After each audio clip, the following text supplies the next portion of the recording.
homepage indicates to you that you're not being manipulated.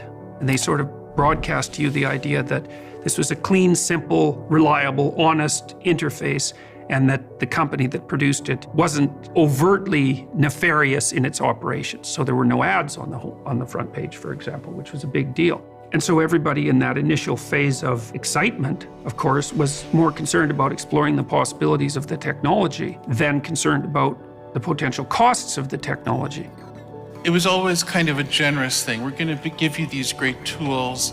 We're going to give you these things that you can use. And then Google, see, so Google was saying, no, actually, we're going to keep your data and we're going to organize society. We know how to improve and optimize the world.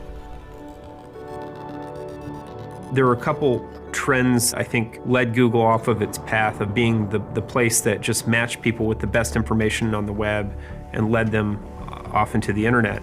And that was the birth of smartphones. Steve Jobs unveiled the iPhone, and the rise of Facebook, and this notion that time spent on a site where users were spending lots and lots of time on Facebook became a really important metrics that advertisers were paying attention to.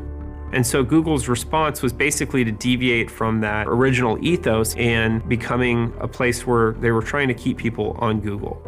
So they very rapidly started to branch out into other areas.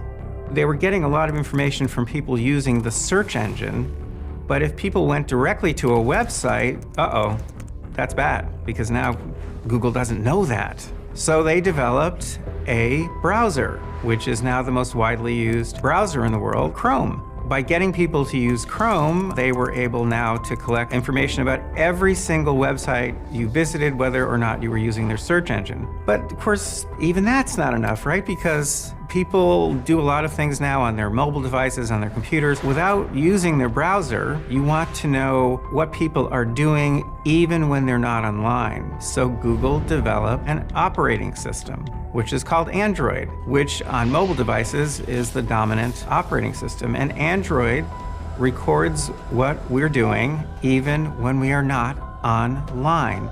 As soon as you connect to the internet, Android uploads to Google a complete history of where you've been that day, among many other things. It's a progression of surveillance that Google has been engaged in since the beginning. When Google develops another tool for us to use, they're doing it not to make our lives easier, they're doing it to get another source of information about us. These are all free services, but obviously they're not, because huge, complicated machines aren't free. Your interaction with them is governed so that it will generate revenue.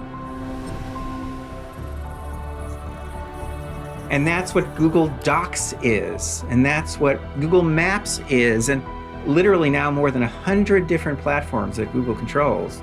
Companies that use the surveillance business model, the two biggest being Google and Facebook, they don't sell you anything. They sell you. We are the product. Now, what Google will tell you is we're very transparent. There's a user agreement. Everybody knows that if you're going to search on Google and we're going to give you access to this free information, we need to get paid. So we're going to take your data. The problem is most people don't believe or don't want to believe that that data is going to be used to manipulate you.